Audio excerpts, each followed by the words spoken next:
இன்னைக்கு வந்து ஒரு ஜெனரல் செஷன் மாதிரி எடுக்கலாம்.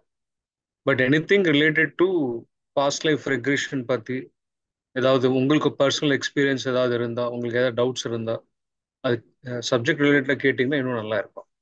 ஏன்னா அதே same soul many bodies related subject, life after death subject related ஏதாவது கேட்டிங்கன்னா I can able to answer. வெறும் நம்ம டிஸ்கஸ் பண்ற இந்த புக் மட்டும் படிச்சா பத்தாது. இதோட சேர்த்து அவர் எழுதின எல்லா புக்ஸும் ப்ளஸ் அவரு மாதிரியே எத்தனையோ மாஸ்டர்ஸ் இருக்காங்க. ஃபார் எக்ஸாம்பிள் ரேமண்ட் மூடி. இவங்க அந்த புக்ல நீங்க படிச்சீங்கன்னா நிறைய க்ளூஸ் கிடைக்கும். அதே ஃபீல்ட்ல எந்த மாதிரி மாஸ்டர்ஸ் ஒர்க் பண்றாங்கன்னு சொல்லி அதுல வந்து ரேமண்ட் மூடி, அப்புறம் டொலரிஸ் கெனான், அப்புறம் டாக்டர் நியூட்டன் ஒர்க் ஷாப்ஸ் நீங்க அட்டென்ட் பண்ணும்போது, ஸோ இந்த மாதிரி எத்தனையோ மாஸ்டர்ஸோட புக்ஸ் எல்லாம் படிக்கும்போது இந்த சப்ஜெக்ட் மேல நம்மளுக்கு ஒரு 360 டிகிரி அண்டர்ஸ்டாண்டிங் வரும். ஆனா அது மட்டும் பத்தாது. ஏதோ 4-5 ஆத்தர்ஸ் அவங்க எழுதின புக்ஸ் மட்டும் படிச்சா பத்தாது. இதோட சேர்த்து உங்களோட சொந்த அனுபவம், உங்களோட மெடிடேஷன் ப்ராக்டிஸ்லேருந்து கற்றுக்கின விஷயம், புரிஞ்சுக்கின விஷயம், அதெல்லாமே ஆட் ஆகும்போது தான் 360 டிகிரி ஆங்கிள் வரும். ஏன்னா இந்த புக்கு பொறுத்த வரைக்கும் உங்களுக்கு சம்மந்தப்பட்ட வரைக்கும் இது ஒரு தியரி தான். பட் ப்ராக்டிக்கல் நாலேஜ் உங்களுக்கு வரணும்னா, ப்ராக்டிக்கல் நாலேஜ் மூலமாக இன்னும் நீங்கள் எக்ஸ்பீரியன்ஸ் ஆகணும்னா ஒன்லி த்ரூ மெடிடேஷன் மூலமாக தான் அது உங்களால் கெயின் பண்ண முடியும். வணக்கம் மாஸ்டர், நான் தஞ்சாவூர்ல இருந்து பேசுறேன் மாஸ்டர். வணக்கம் மேடம், சொல்லுங்க. மாஸ்டர், இப்போ நம்ம ஃபேமிலியில இருக்கிறவங்க எல்லாருமே ஒரே சேம் ஃப்ரீக்வன்சில தான் இருப்பாங்களா, இல்ல அதுல baby soul, mature soul, old சோல்னு எல்லாம் கலந்துதான் இருப்பாங்களா மாஸ்டர்? ஏன்னா மிக்ஸ்டா இருப்பாங்க. மிக்ஸ்டா தான் இருப்பாங்களா மாஸ்டர்? ஏன்னா அந்த ரிலேஷன்ஷிப்ல ஒரு ஒரு அண்டர்ஸ்டாண்டிங்கே இல்லாம ஒரு இதுவா இருக்கே, அதனாலதான் கேட்கலாம் மாஸ்டர். மிக்ஸ்டா இருக்கலாம், எல்லாமே கூட இருக்கலாம். பட் உங்களோட லைஃப் பர்பஸ் வேற, அவங்களோட லைஃப் பர்பஸ் வேற, உங்களோட லெசன்ஸ் வேற, அவங்களோட லெசன்ஸ் வேற. சில டைம்ல 2 பேர் சேர்ந்து கத்துக்க வேண்டிய சில காமன் லெசன்ஸ் இருக்கும். அதனால அந்த ஃபேமிலியில நீங்க இருப்பீங்க. ஸோ இதெல்லாம் ஒரு கான்ட்ராக்ட் பேஸ் பண்ணி தான். எந்த நோக்கத்துல அவங்க இந்த பூமி மேல ஆஹ், வராங்களோ, என்ன கத்துக்கிறதுக்கு வராங்களோ, அந்த கத்துக்க வேண்டிய சப்ஜெக்டுக்கு வந்து உங்களோட சப்போர்ட் தேவையா இருக்கும்போது அப்போ அவங்க வந்து உங்களை சூஸ் பண்ணிக்குவாங்க. அதே மாதிரி நீங்களும் அப்படிதான் ஒரு மியூச்சுவல் அண்டர்ஸ்டாண்டிங்ல வருவாங்க. ஆனா இங்க வந்ததுக்கு அப்புறம் நம்ம ஒரு டிராமான்றது நம்ம மறந்துடுவோம். இதுதான் ரொம்ப லைஃப் ரொம்ப சீரியஸா எடுத்துக்கிட்டு நம்மளுக்கு தெரியாம மறுபடி கர்மா கிரியேட் பண்ணிட்டு இன்னொரு வாட்டி மறுபடியும் வர்றதுக்கு மறுபடியும் பிளான் பண்ணுவோம். ஸோ இப்படிதான் ஓடிட்டு இருக்கு இத்தனை வருஷமா, இத்தனை ஜென்மமா. இப்போ நம்ம மெடிடேஷன்ல இருந்து நமக்கு இந்த புரிதல் வந்துச்சு மாஸ்டர். இப்ப நாம அட்ஜஸ்ட் பண்ணி போனாலும் அவங்க அந்த மாரி ஒரு இதுல வரமாட்டேங்கிறாங்க. அதை எப்படி மாஸ்டர் அட்ஜஸ்ட் பண்றது? நீங்க அட்ஜஸ்ட்மெண்ட் இங்க அட்ஜஸ்ட் பண்றதுக்காக நீங்க மெடிடேஷன் பண்ணல. நீங்க புரிஞ்சுக்கிறதுக்காக பண்றீங்க. உங்களோட லைஃப் என்ன டைரக்ஷன்ல போயிட்டு இருக்கு, என்ன டைரக்ஷன், உங்களோட பர்பஸ் ஆஃப் லைஃப் என்னன்றது தெரிஞ்சுக்கிறதுக்கு அப்புறம் அதுக்கு தகுந்த மாதிரி உங்க லைஃப் இன்னும் கான்சியஸா லீட் பண்ணுவீங்க. இது காம்ப்ரமைஸ் ஆகி போற மாதிரி கிடையாது. ஏன்னா உங்களுக்காக அவரு வரல, அவங்களுக்காக நீங்க வரல. மெடிடேஷன் பண்ண பண்ண உங்களுக்கே தெரிய வந்துடும் ஒரு சுச்சுவேஷன் எப்படி பேலன்ஸ்டா லைஃப் கொண்டு போகணும் அப்படின்னு சொல்லிட்டு போய் சண்டை போடாதீங்க. மற்றவங்களுக்கும் இந்த அண்டர்ஸ்டாண்டிங் வர வரைக்கும் நீங்க வெயிட் பண்ற மாதிரி இருக்கும். அப்படின்னு சொல்லிட்டு அது காம்ப்ரமைஸ் கிடையாது. ஏன்னா உங்க லைஃப்ல என்ன வேணும்ன்றது, எதுக்காக நீங்க பூமி மேல வந்திருக்கன்றது அது உங்களுக்கு தான் இம்பார்ட்டன்ட், அவங்களுக்கு கிடையாது. அவங்களோட லைஃப் பர்பஸ் அது அவங்களுக்கு இம்பார்ட்டன்ட். இங்கே வந்ததுக்கு அப்புறம் அவங்க யாருன்னு அவங்க மறந்துட்டாங்க. நீங்க இப்போ இதுக்கு முன்னாடி இந்த செஷனுக்கு வர்றதுக்கு முன்னாடி, மெடிடேஷன் வர்றதுக்கு முன்னாடி நீங்க யாருன்றது உங்களுக்கே தெரியாது இல்லையா? அதே மாதிரி அதே நிலைமையில அவரும் இருக்காங்க. அப்படி அந்த அந்த அந்த அந்த அந்த கான்டெக்ட்ல பார்க்கணும், அந்த வேலை பார்க்கணும், அந்த வியூல நீங்க பார்க்கணும். அதனால யாரும் மேல கோவப்பட தேவையில்லை. நீங்க புரிஞ்சுக்கிட்டாலே போதும் அந்த விஷயம். Okay master. Thank you okay, master. அதுக்கு தகுந்த மாதிரி நீங்க இன்னும் அவருக்கு ஹெல்ப் பண்ணுவீங்க. உங்களுக்கு நீங்க ஹெல்ப் பண்ணது மட்டும் இல்லாம நீங்களும் அவங்களுக்கும் உங்க ஃபேமிலி மெம்பர்ஸ்க்கு நீங்க யாரெல்லாம் நீங்க மீட் பண்றீங்களோ, யாரெல்லாம் உங்களை மீட் பண்றாங்களோ, அவர் ரொம்ப கான்சியஸா இருக்கும் போது எல்லாருமே நீங்க வந்து சமமா பாக்குறது ஆரம்பிப்பீங்க.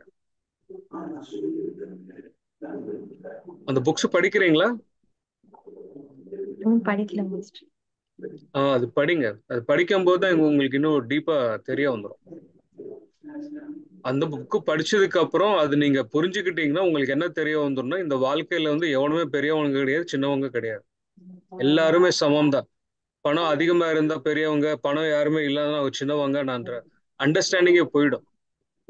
ஒரு ஜென்மத்துல பணம் ரிச் ஃபேமிலியில நம்ம பிறந்திருப்போம், இன்னொரு ஜென்மம்ல ரொம்ப ஏழை குடும்பத்துல நம்ம பிறந்திருப்போம்.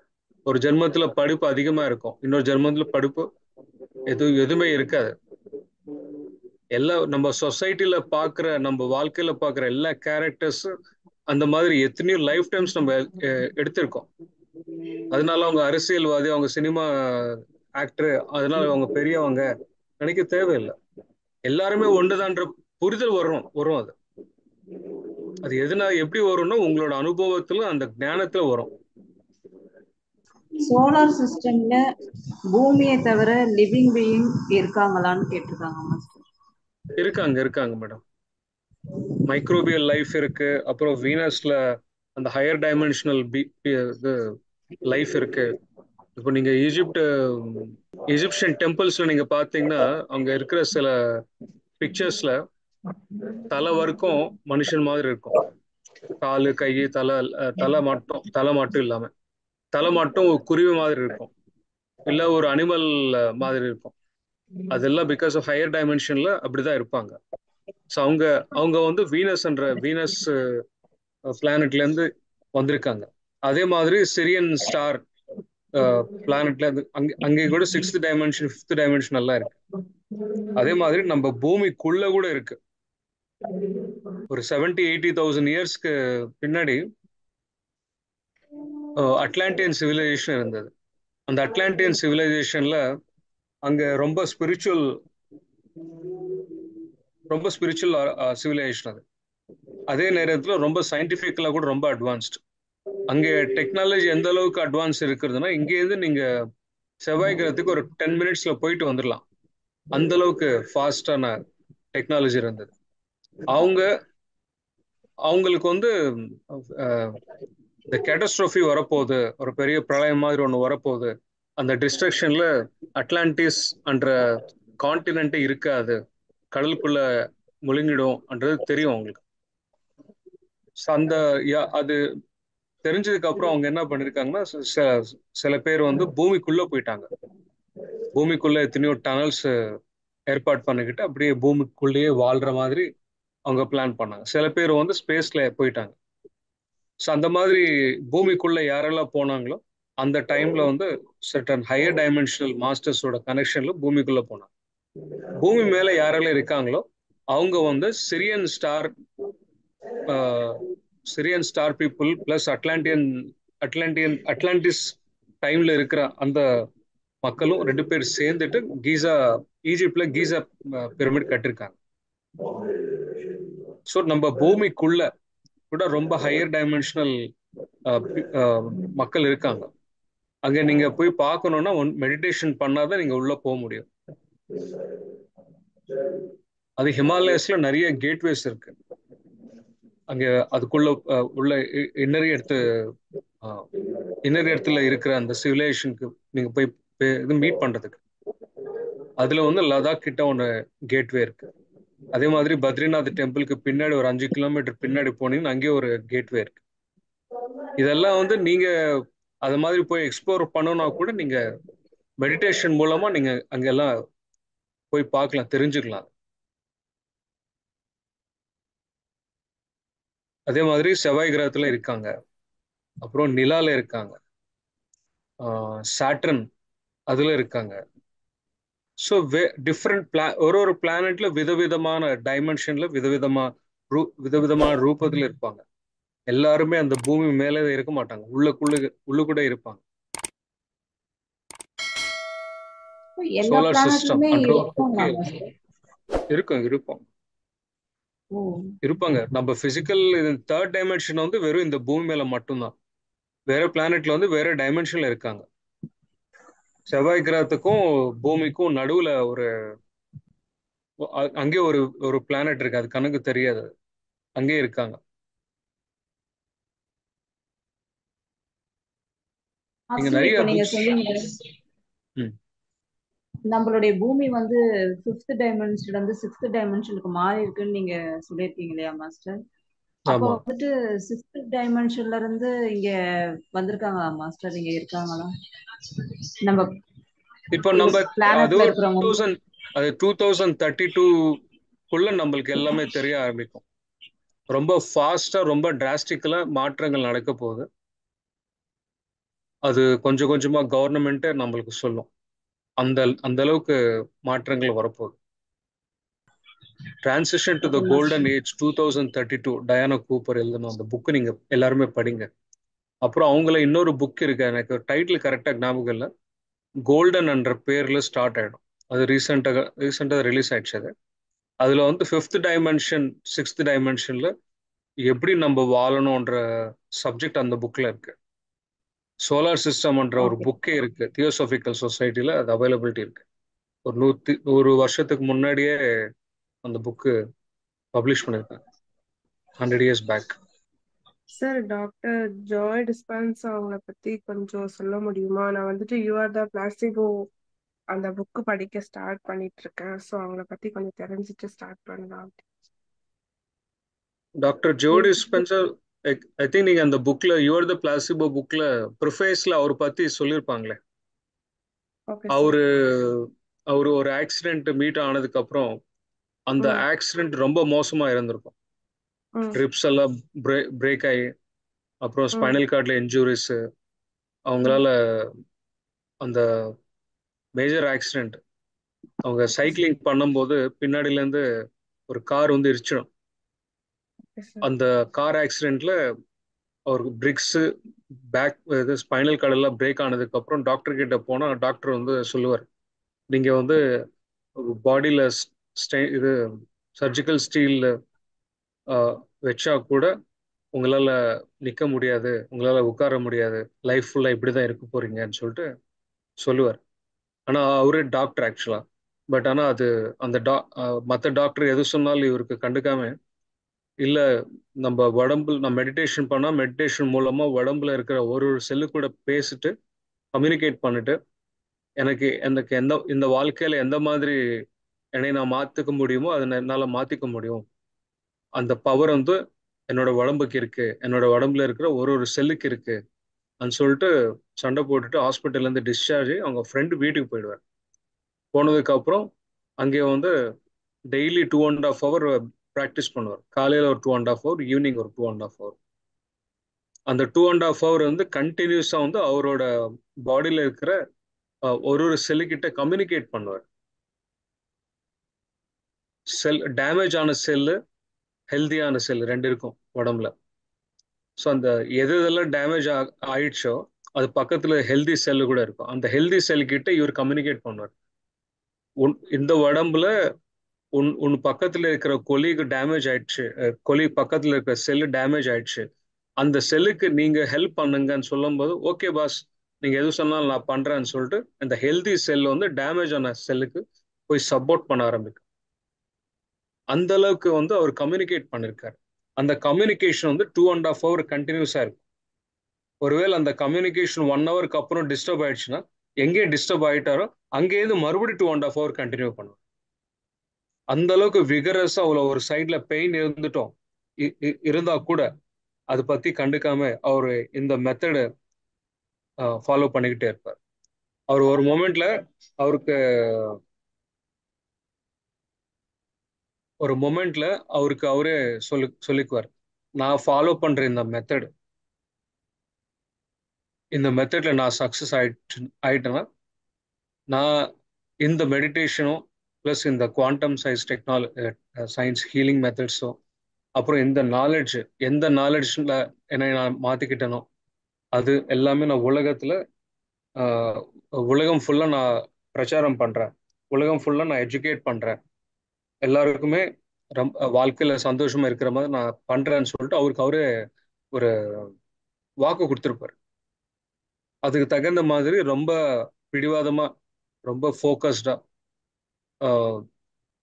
ரொம்ப கான்சென்ட்ரேஷன் பண்ணி அந்த மெடிடேஷன் மெத்தட்ஸ் அப்புறம் ஒரு செல்ஃப் ஹீலிங் மெத்தட்ஸ் எல்லாம் ஃபாலோ பண்ணதுக்கு அப்புறம் அவங்களால முடியாத சுச்சுவேஷன்ல ஸ்டார்ட் பண்ணதுலேருந்து ஒரு நெக்ஸ்ட் ஒரு 2-3 வீக்ஸ் ஆனதுக்கு அப்புறம் அவங்களால படுத்துக்கிட்டே இருப்பாரு. அவங்களே எழுந்திரிச்சு நிற்கவே முடியாது. ஒரு 2-3 வாரம்க்கு அப்புறம் அவங்க எழுந்திரிச்சு பெட்டு மேல எழுந்திரிச்சு உட்கார்றாரு. அதுக்கப்புறம் அதே அவர் அதை அப்படி பண்ணதுக்கு அப்புறம் அவருக்கு கான்ஃபிடன்ஸ் வந்துடும். சரி இப்படியே கண்டினியூ பண்ணலாம்னு சொல்லிட்டு அப்படியே கண்டினியூ பண்ண நெக்ஸ்ட் 1 வீக் அப்புறம் கொஞ்சம் இம்ப்ரூவ்மெண்ட், அது அடுத்த வீக் இன்னும் கொஞ்சம் இம்ப்ரூவ்மெண்ட்.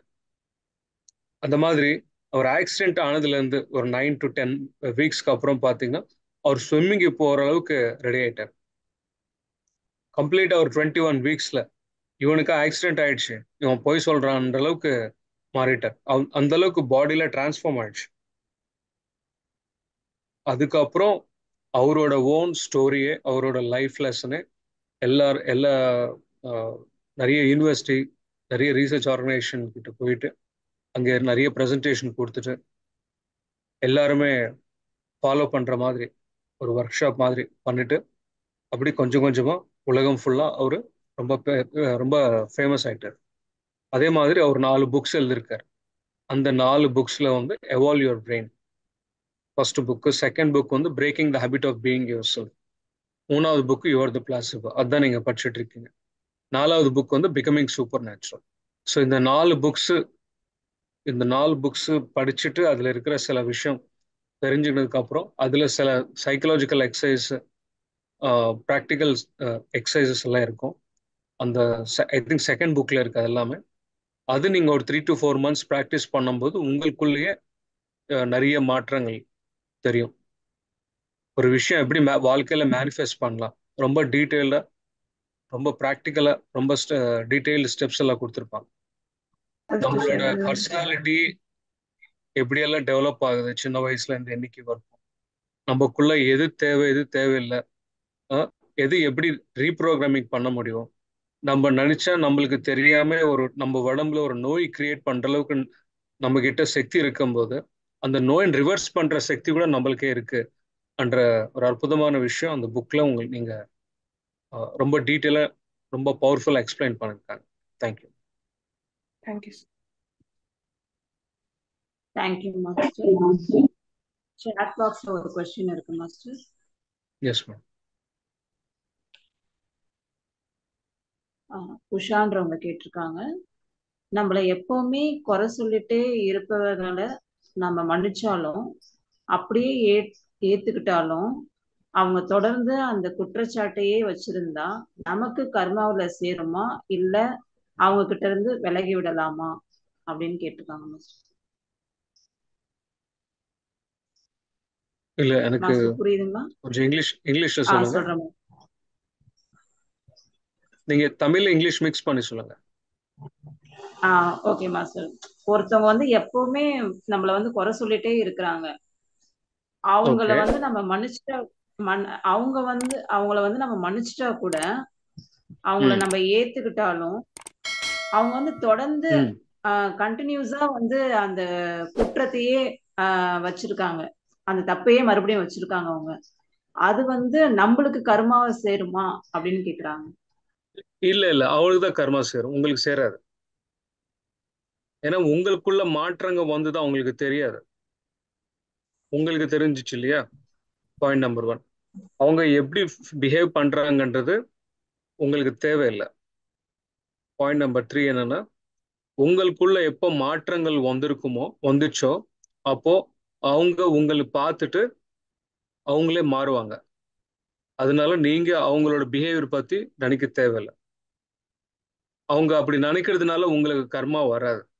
அவன் எப்படி நினைக்கணும்னு நினைக்க கூடாதுன்றது அவனோட கர்மா. அது உங்களுக்கு அவனுக்கு சம்பந்தமே இல்லை. இது வந்து ஒரு கான்ட்ராக்ட் மட்டும்தான்.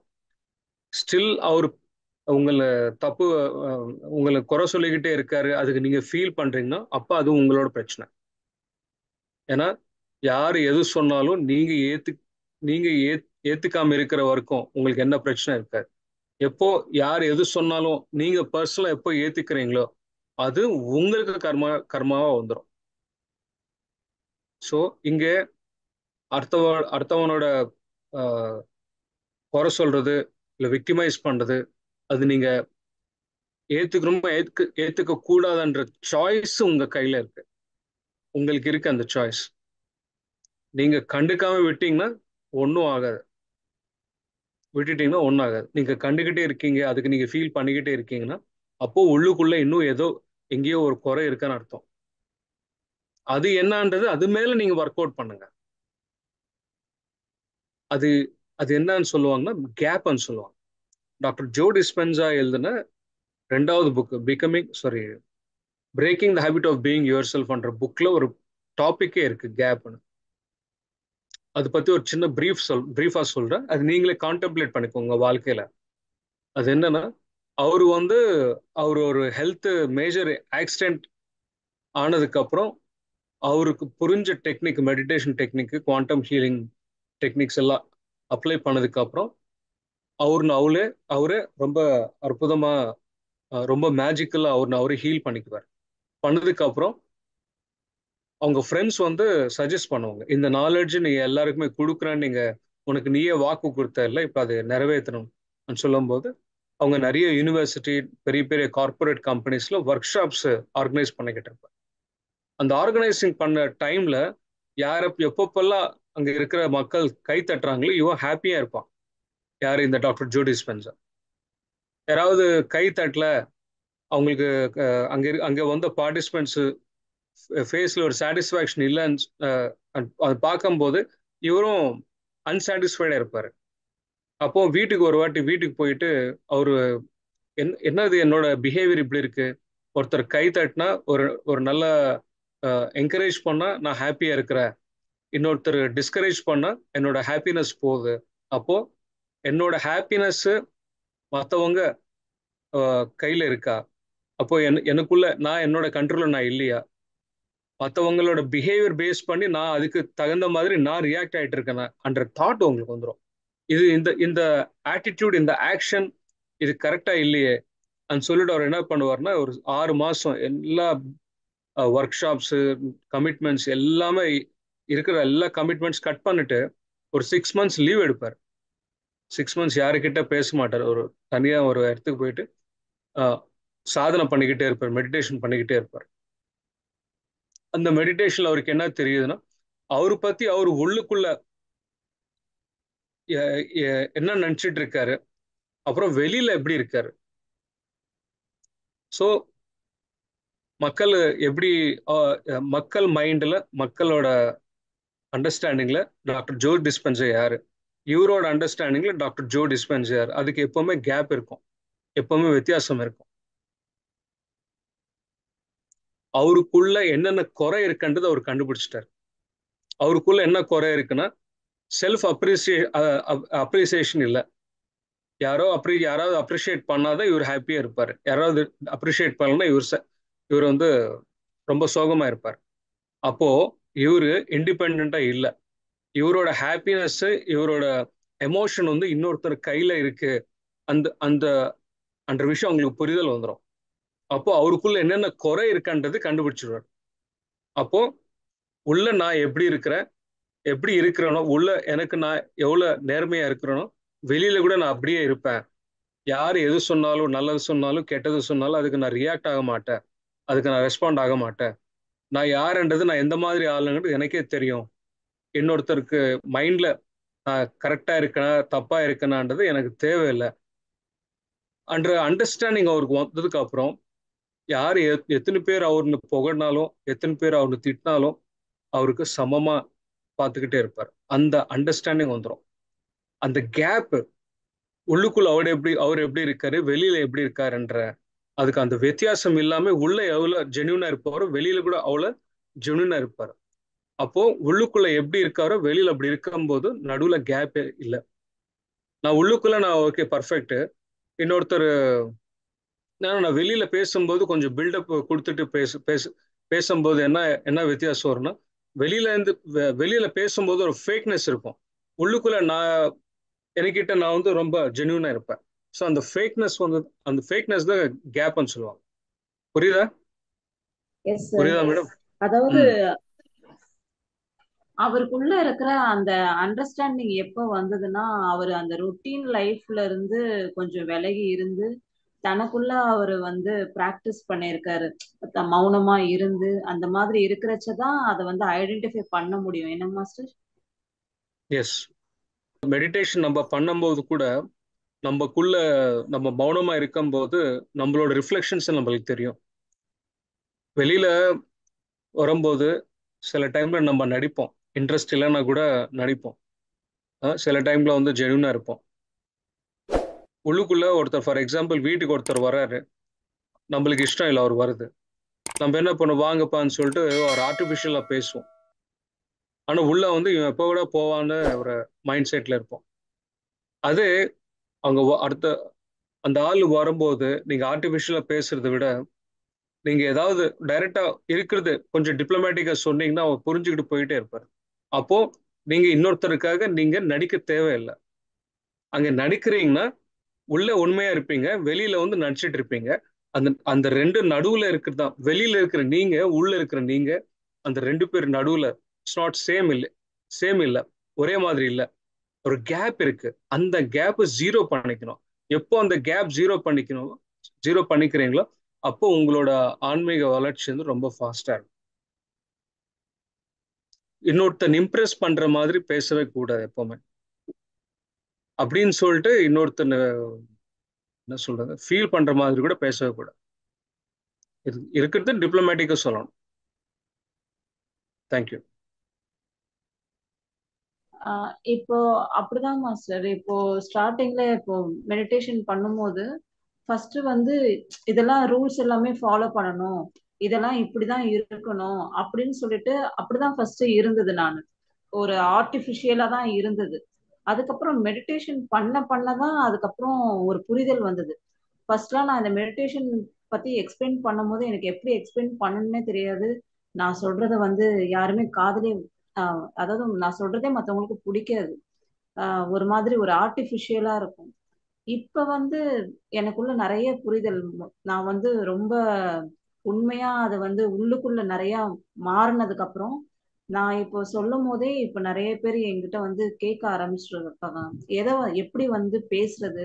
நிறைய மௌனம் பிராக்டிஸ் பண்ணதுனால, இன்டென்ஸ் மெடிடேஷன் பண்றதுனால நிறைய எனக்குள்ள சேஞ்சஸ்.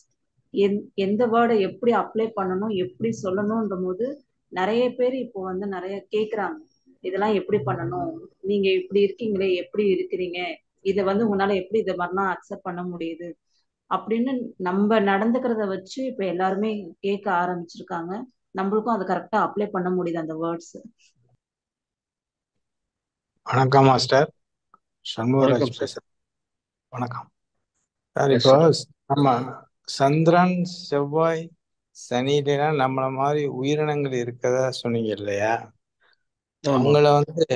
அவங்கள வந்து நம்ம மாதிரி பௌதிக உடலோட பார்க்கக்கூடிய காலம் வருமா? அதுக்கு எவ்வளவு நாள் ஆகும்? இல்ல வரும் சார். நீங்க அது மெடிடேஷன் நீங்க பார்க்கலாம். சரிங்க மாஸ்டர். நீங்க பிசிக்கலா கூட தேவையில்லை, மெடிடேஷன் நீங்க பார்க்கலாம். ஏன்னா தேர்ட் ஐ மூலமா நீங்க எல்லா டைமென்ஷன்ஸ் உங்களால பார்க்க முடியும் இல்லையா? ஸோ அதனால சரி, இப்போ கூட நீங்க பார்க்கலாம் மெடிடேஷன்ல. மெடிடேஷன்ல அவங்கள பௌதிக உடலாவே பார்க்கலாம் மாஸ்டர்? பார்க்கலாம் பார்க்கலாம். சரி, எல்லா மனிதர்களும் அவங்கள வந்து பிசிக்கல் பாடியா பார்க்கக்கூடிய காலம் வருமா? இங்க பூமியில நம்ம வரும் வரும். எவ்வளவு அது எப்போ வரும்ன்றது தெரியாது. அது எப்போ வரும்ன்றது தெரியாது. பட் வரும் சார். வரலாம், வரும். வரலாம். நம்ம ஒரு 10 இயர்ஸ். ம். இப்போ இப்போ ஹையர் டைமென்ஷன்ஸ்க்கு பூமி அப்கிரேட் ஆயிட்டு இருக்கு. அந்த சரி, நேரத்துல இந்த ஹையர் டைமென்ஷனுக்கு எதெல்லாம் மேட்சிங்கா இருக்குமோ அந்த சரி. ஃப்ரீக்வன்சில இருக்கிற லிவிங் பீயிங்ஸ் நீங்க பார்க்கலாம். நம்ம நம்ம ஹையர் டைமென்ஷன் மாதிரி இருக்கிறவங்கள நம்ம பார்க்கலாம். ஆமா. இப்போ நீங்க பிசிக்கலா இருக்கிறதுனால உங்க பிசிக்கல் சரி. பீயிங்ஸ் எல்லாம் நீங்க பார்க்க முடியுது இல்லையா? அதே ஆமா மாதிரி ஆமா. நீங்க ஹையர் டைமென்ஷன் போகும்போது அங்க இருக்கிற லிமிடேஷன்ல மட்டும்தான் உங்களால பார்க்க முடியும். நீங்க எல்லாமே பார்க்கணும்னா அப்போ உங்களுக்கு தேர்ட் ஐ ஓப்பன் ஆயிருக்கணும். ஓ சரி சரி. அதைங்க அது ஆனா நமக்குள்ள இருக்கே, பிறந்ததுல இருந்து இருக்கே நம்மள்கிட்ட. நம்மகிட்ட தேடை இருக்கு. ஆனா அது யூஸ் பண்றோம், இப்ப பட் கான்சியஸா யூஸ் பண்றது இல்ல. பண்றது அவ்வளவுதான். அதுக்கு நம்ம வயிற்றுக்கு இட்லி சாம்பார் கொடுத்தா எப்படி பசி இதாயிடுமோ, அதே மாதிரி ஆமா. அதுக்கு வந்து எனர்ஜி கொடுக்கணும். சரி. இப்ப நம்ம அஹ் இங்க இருந்து செவ்வாய் கிரகத்துக்கு நம்ம போறோம், சந்திரனுக்கும் மனுஷன். அந்த மாதிரி போலாம். நாம போகக்கூடிய மனிதர்கள் வந்து அவங்க இருக்கக்கூடிய பிசிக்கலா பார்க்கக்கூடிய காலம் வரும். அது வந்தா பார்க்க போறோம் சார், இல்லைன்னா ம். தேவையில்லை. அது ம்.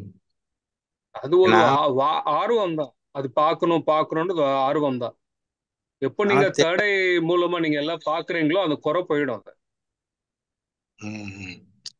இப்ப நம்ம தேடையா பாக்குறது வந்து நிஜமா பார்க்க வரும்போது இந்த தேடை டைமென்ஷன் நமக்கு இருக்காது அப்படிங்கிறீங்களா? அப்படி இல்லப்பா. இப்போ நைட்டு தூங்கும் போது தூங்குனதுக்கு அப்புறம் உங்களுக்கு கனவு வருது இல்ல? ஆமா. அந்த கனவு நீங்க எப்படி பாக்குறீங்க? எப்படி உங்களுக்கு தெரியுது? எந்த கண்ணால இருந்து பாக்குறீங்க அதை? அது நம்மளுடைய அது அது எப்படி சொல்றதுன்னு தெரியலையே. நமக்கு வருது, அதாவது ஏதோ ஒரு உலகத்துல நம்ம நடக்கிற மாதிரி நமக்கு தெரியுது, நம்ம அது எண்ணங்களுக்கு தெரியுது. தெரியுது. அதுதான் எப்படி உங்களுக்கு தெரியுது? அது நம்ம தேடை மூலமா தெரியுதுங்கிறீங்களா? தேடை. தேர்டே தான். அது ஓ சரி. தேர்டே தான். அங்கே உங்களுக்கு விழிப்புணர்வு இருக்கா?